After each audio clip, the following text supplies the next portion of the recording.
Hello tout le monde, j'espère que vous allez bien. On se retrouve aujourd'hui pour, comme je l'avais promis, une pile à lire, deuxième partie de 2021. Bah écoutez, j'ai bien lu hein, pendant ces 6 premiers mois, donc je suis assez fière de moi. J'ai vraiment... Bon, en fait, je me suis rendu compte que j'avais pas lu 2 livres de ma pile à lire d'avant. Mais bon, voilà, du coup, ils seront à la fin de l'année, je pense.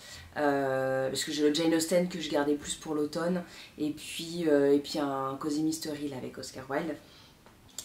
Donc je vais vous montrer. Alors il y a un livre que ma marraine m'a prêté et qui était vraiment chouette. Je l'ai terminé et je le lui ai rendu. C'était La romancière et l'archéologue, donc une espèce de petit journal autobiographique d'Agatha Christie que j'ai adoré. C'était une petite pépite. Vraiment c'était drôle, c'était dépaysant, c'était intemporel. Enfin voilà, il y avait ce voyage comme ça de l'anglaise qui arrive, bah, c'était quoi, en Syrie, en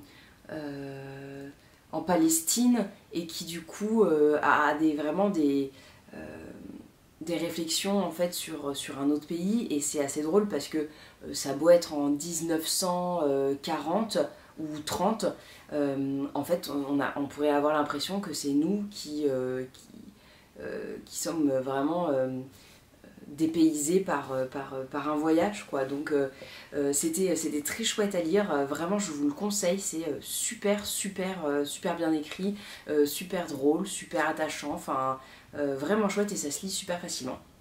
Voilà, donc je vous mettrai un petit insert puisque je n'ai plus le livre. Pareil, j'ai un livre que j'ai prêté à une copine de la poterie, donc qui fait partie de ces 3 livres que j'ai trouvés sur un marché du livre, donc voilà, de seconde main, des petits pockets comme ça à 2 euros. Alors du coup le livre que j'ai prêté, c'est le cercle littéraire des amateurs d'éplucheurs de patates. C'était une copine qui me l'avait recommandé, et parce que j'avais lu un autre livre de la même auteure, la même autrice, et qui était La manufacture des chaussettes orphelines ou quelque chose comme ça, et elle m'avait dit tu vas voir, c'est super. Et voilà, du coup je l'ai trouvé comme ça, qui m'appelait, je l'ai donc pris. En plus il y a une petite dédicace à l'intérieur du livre qui est juste trop mignonne, du genre tiens, quand tu rentreras de tes vacances, tu liras ce livre. Enfin voilà, on dirait que c'est 2 copines, c'est choupi comme tout, cette petite dédicace comme ça. Et voilà, j'ai craqué.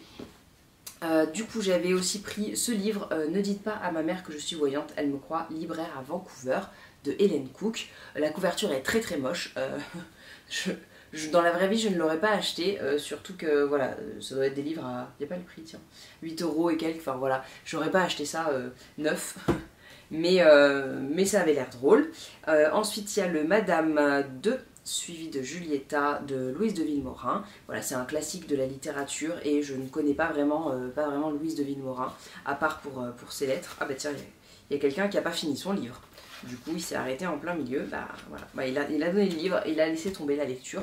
Est-ce que ça présage quelque chose de bon ou de mauvais? Je ne sais pas.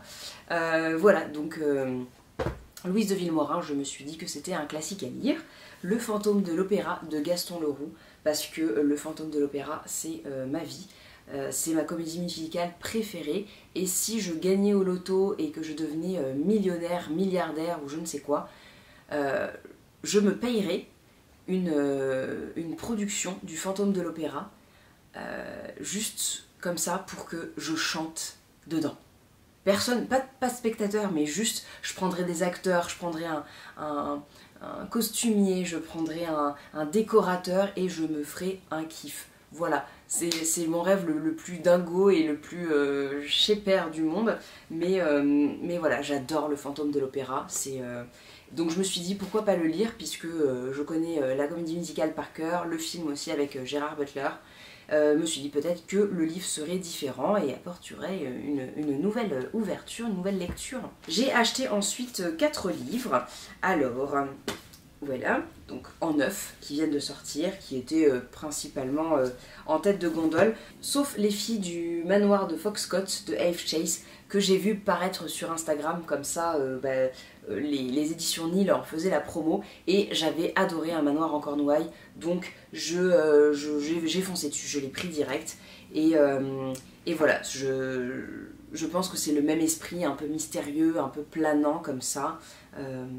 Gloucester, août 1971, un bébé est retrouvé dans les bois du manoir de Foxcott. La famille Harrington, endeuillée par une terrible tragédie, recueille avec joie la petite fille et décide de l'élever en secret.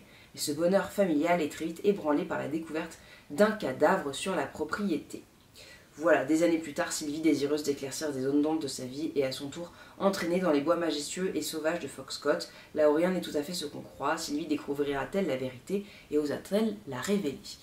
Donc voilà, je me suis dit que ça sera le même esprit un petit peu néo-gothique comme ça de Life Chase. On la compare un petit peu à Daphné du Maurier.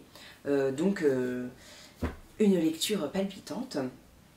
Ensuite, j'ai flashé sur ce livre. Alors, je ne l'ai pas ouvert et quand je suis rentrée à la maison, la grosse déception, j'ai hésité à le ramener.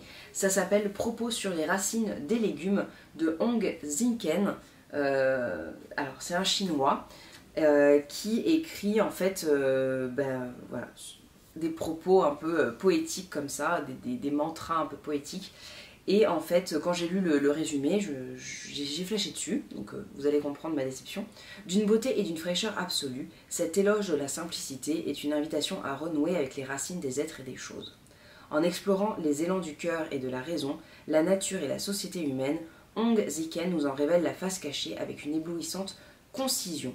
On médite, on sourit, et on s'y retrouve, et on y revient tant la justesse, la saveur, le charme et le piquant de ces images incitent à cultiver l'art d'être soi et d'être au monde. Écrit à la fin de la dynastie Ming, les propos de Hong Zinken portent un idéal de liberté et d'harmonie à un très haut degré de raffinement. Et en fait, je me suis dit que ça serait peut-être un écrit comme ça sur un peu à la... Alors, c'est un livre que j'ai noté dans ma pile à lire aussi, enfin dans mes envies de lecture.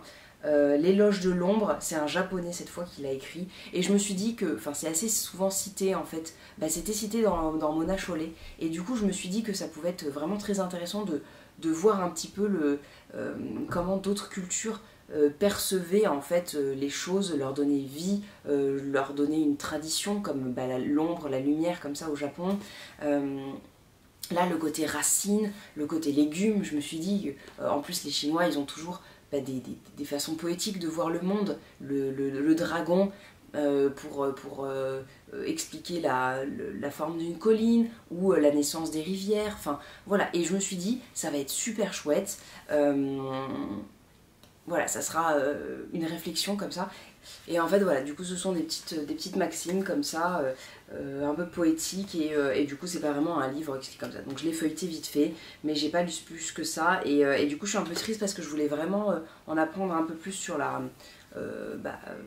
sur la façon de penser d'un chinois alors dynastie Ming, c'est quoi, c'est 13e siècle, quelque chose comme ça. Voilà, donc bon, voilà, je vais le lire, hein, du coup, j'ai juste lu une phrase, enfin une citation ou deux, donc je verrai.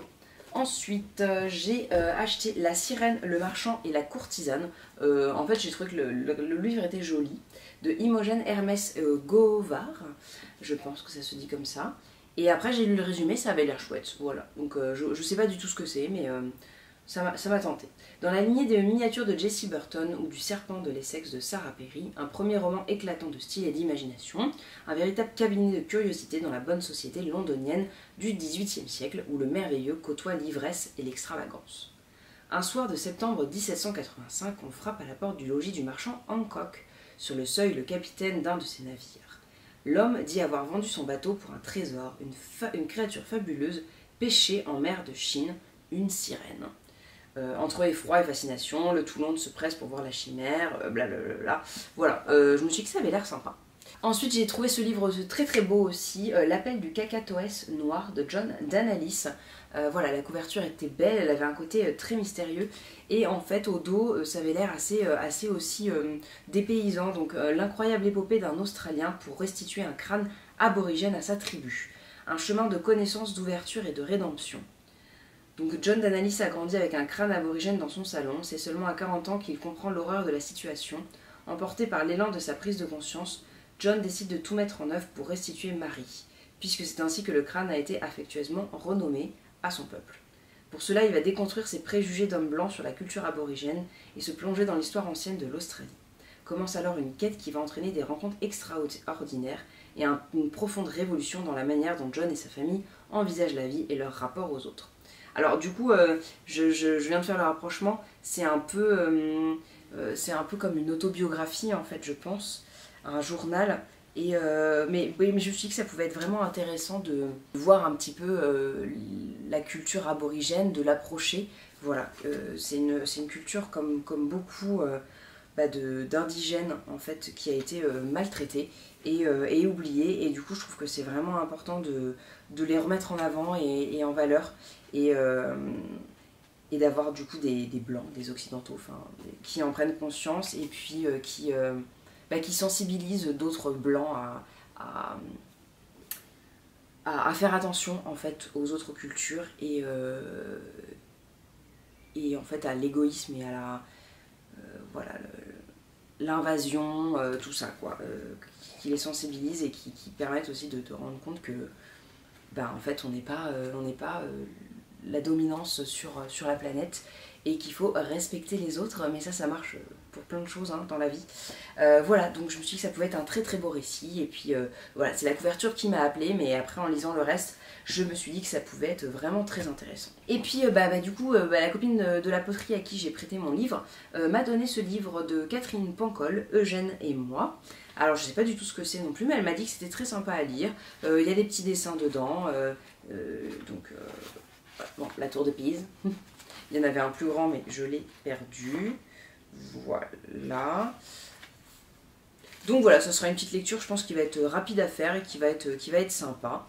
Et puis voilà, je trouve ça chouette de s'échanger des livres comme ça, entre copines, entre connaissances. Voilà, je trouve ça sympa, ça ouvre des options comme ça.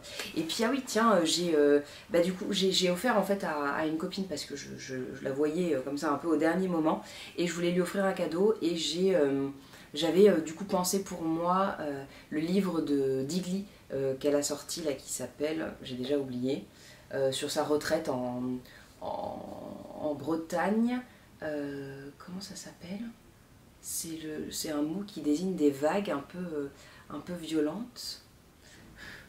J'ai oublié. Enfin bon bref, du coup il en restait qu'un quand je suis allée l'acheter, donc je l'ai offert, mais je retournerai me l'acheter parce qu'il a l'air très chouette et très joli et puis que tout le monde en parle. Voilà, donc je fais comme tout le monde, je le lis. Je vous mettrai une petite photo comme ça, vous voyez de quoi je parle si vous n'avez pas vu le livre passer. Voilà, du coup c'est tout pour cette deuxième partie de pile à lire. Je pensais pas du coup vous refaire une vidéo, donc voilà. Alors du coup il y aura sûrement d'autres achats, mais je vous en parlerai en fin d'année parce que là ça me fait déjà quand même au moins jusqu'à septembre, je pense. Septembre-octobre, puisque j'ai deux livres à lire aussi. Voilà, et puis si j'ai des nouveaux livres, je vous les mentionnerai dans un bilan lecture deuxième partie en fin d'année ou en début d'année prochaine. Du coup, j'espère que cette petite vidéo vous a plu. N'hésitez pas du coup à me recommander des livres que vous pensez que vous pensez qui peuvent me plaire. Est-ce que c'est français ça? Est-ce que vous pensez pouvoir, des livres que vous pensez pouvoir me plaire. Voilà, bon bref, vous avez compris l'idée. Si vous pensez que je peux aimer ce livre, n'hésitez pas à me recommander une lecture. Et puis sinon, dites-moi ce que vous lisez vous en ce moment, où est-ce que vous en êtes dans votre challenge de lecture. Et puis en attendant la prochaine vidéo, portez-vous bien, bonne lecture, et je vous fais des bisous. Ciao tout le monde.